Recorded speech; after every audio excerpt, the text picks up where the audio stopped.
In today's video, I'm going to teach you how to contact NordVPN support and reach a live agent.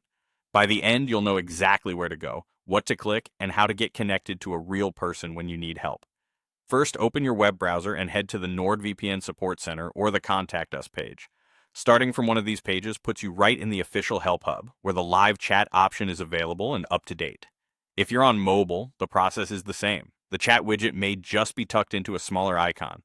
Once the page loads, look for a chat icon or a button that says Chat with Support. It's usually anchored at the bottom right of the screen, though it can sometimes appear along the bottom edge. If you don't see it immediately, give the page a moment to finish loading, scroll to the bottom, and make sure browser tools like ad blockers, strict privacy settings, or disabled cookies aren't hiding the widget. Click the chat button to start. You'll be prompted to enter your name and now an email address. This is simply so support can identify your account and send a transcript if needed. Enter only these basic details. No passwords or other sensitive information are required.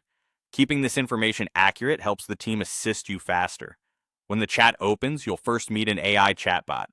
This is normal and can speed up the process.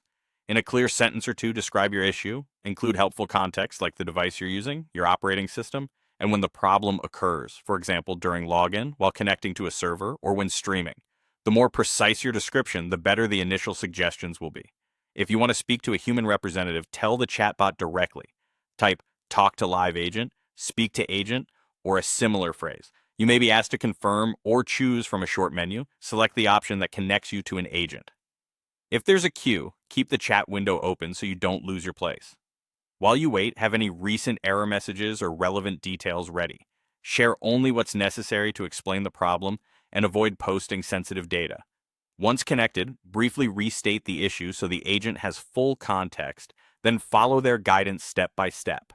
That's the process. Go to the support center, find the chat, start the conversation, describe your issue to the AI, and request a live agent. With these steps, you'll reach help quickly and efficiently.